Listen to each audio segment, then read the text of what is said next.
வணக்கம். இன்றைய இந்த ஸ்பெஷலான மாஸ்டர் கிளாஸ்க்கு உங்களை அன்னிபோது வரவேற்கிறேன். இன்னைக்கு நம்ம வழக்கமா நம்பிட்டு இருக்கிற நிறைய நிதி கட்டுக்கதைகளை உடைக்க போறோம். அது மட்டும் இல்லாம உங்க நிதி அறிவை எப்படி அடிப்படையிலிருந்து ரொம்ப ஸ்ட்ராங்கா கட்டமைக்கிறது அப்படிங்கறதையும் ரொம்ப தெளிவா பார்க்க போறோம். ஆரம்பத்திலே உங்ககிட்ட ஒரு கேள்வி கேட்க விரும்புறேன். ஏன் பல லட்சம் மக்கள் மாதாந்திர பில்லுகளை எப்படி கட்டுறதுன்னு கவலைப்பட்டு தூக்கத்தை தொலைக்கிறாங்க, அப்புறம் விழிஞ்சதும் மீண்டும் அதே பிடிக்காத விரக்தியான வேலைக்கே ஓடுறாங்க? கொஞ்சம் யோசிச்சு பாருங்க. உங்களுக்கு பிடிக்காத ஒரு வேலையில போய் இன்னும் கடினமா உழைக்கிறது தான் உங்க பணப்பிரச்சனைக்கான சிறந்த தீர்வா?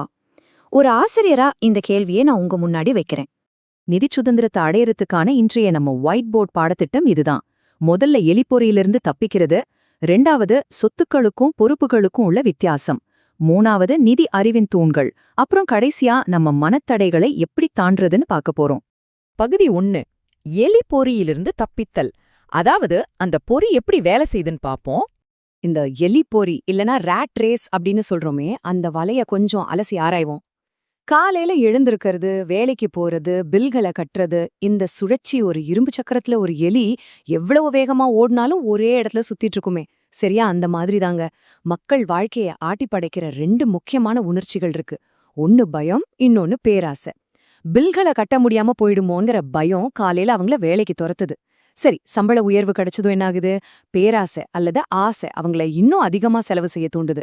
பணத்தை பத்தி லாஜிக்கா யோசிக்காம உணர்ச்சி வசப்பட்டு அவசர அவசரமா முடிவுகள் எடுக்கிறாங்க. பகுதி 2, சொத்துக்கள் மற்றும் பொறுப்புகள். இதோட இயங்குமுறைய பத்தி பாப்போம். இப்ப கொஞ்சம் எமோஷன்ல இருந்து வெளிய வந்து லாஜிக்கா யோசிப்போம். அக்கவுண்டிங் நம்பர்ஸ படிக்கிறது ஒரு கதையோட மைய கருத்தை தேடுற மாதிரி தான். பணம் எங்க இருந்து எங்க போகுதுன்னு நம்ம ரொம்ப கூர்ந்து கவனிக்கணும். பொதுவா சாதாரண மக்களை குழப்புற அந்த பெரிய பெரிய வார்த்தைகள் எல்லாம் தூக்கி போட்டுட்டு பார்த்தோம்னா, சொத்து அதாவது ஆசெட் அப்படிங்கிறதுக்கான சிம்பிளான விளக்கம் இதுதான். ஒரு சொத்து உங்க பாக்கெட்ல பணத்தை போடும், அவ்வளவுதாங்க. அப்படியே இதுக்கு நேர்மாறா பொறுப்பு அதாவது லயபிலிட்டி அப்படின்னா என்ன?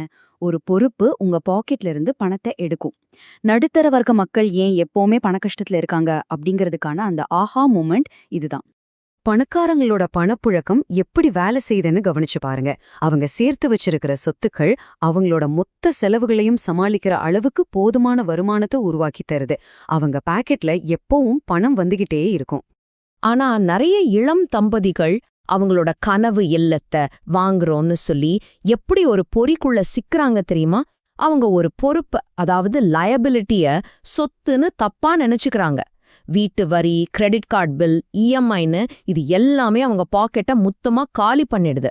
பகுதி 3, நிதி அறிவின் 4 தூண்கள். இதற்கான கருவிகள் என்னென்ன? அந்த எலி பொறியிலிருந்து வெளியே வந்து உங்களுக்கான சொத்துக்களை உருவாக்கணும்னா உங்களுக்கு சில குறிப்பான கட்டமைப்புகள் தேவை. அதைத்தான் நாம நிதி அறிவு அதாவது ஃபைனான்ஷியல் ஐக்யூ அப்படின்னு சொல்றோம். இந்த 4 முக்கியமான ஸ்கில்ஸும் ஒன்னு சேரும்போது மிகப்பெரிய செல்வத்தை உருவாக்குற சக்தி உங்களுக்கு கிடைக்கும். இதுல முதல் விஷயம் கணக்கியல், எண்களை புரிஞ்சுக்கிற திறன்.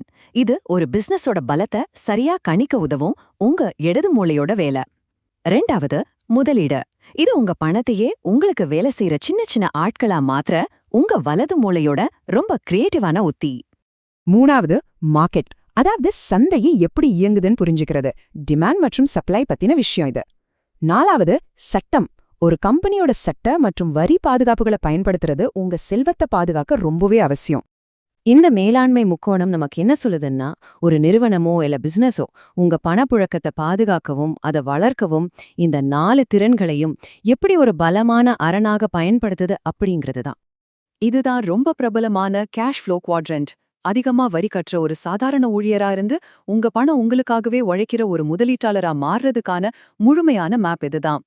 பகுதி 4, மனத்தடைகளை தாண்டுதல். இது முழுக்கவும் உங்க மனநிலை சம்பந்தப்பட்டது. பெர்ஃபெக்டான நிதி அறிவு இருந்தாலும் சில புத்திசாலிகள் கூட சில நேரங்கள்ல தோத்து போயிடுறாங்க. அதுக்கு அவங்க மனசுல இருக்கிற இந்த 5 தடைகள் தான் முக்கிய காரணம்.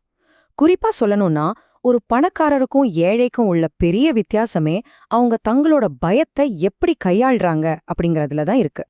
பணத்தை இழந்துடுவோமோங்கிற பயம் எல்லாருக்கும் இருக்கும்.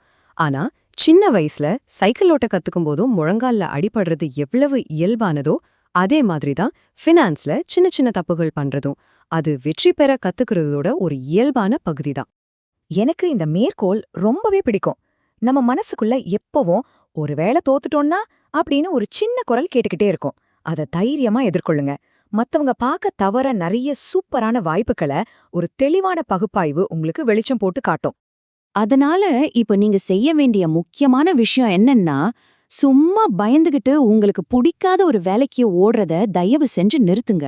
இந்த மாதாந்திர பில்கள் அப்படிங்கிற அந்த டார் பேபிய, அதாவது உங்களை சிக்க வைக்கிற அந்த வலைய உங்க லாஜிக்கான சிந்தனையால முறியடிங்க. இந்த விளக்க உரைய முடிக்கிறதுக்கு முன்னாடி உங்ககிட்ட ஒரு சின்ன கேள்வி. 50% வரி கட்டி மீதிய கஷ்டப்பட்டு சேமிச்சு அதுல ஒரு 5% லாபம் பார்க்கறது கஷ்டமா? இல்ல உங்க நிதி அறிவை வளர்த்து உங்க மூளையையும் சொத்துக்களையும் உங்களுக்காகவே வேலை செய்ய வைக்கிறது கஷ்டமா? நீங்க இதுல எந்த பாதையை தேர்ந்தெடுக்க போறீங்க? நீங்களே சிந்திச்சு பாருங்க. மீண்டும் அடுத்த பகுப்பாய்வில் சந்திப்போம்.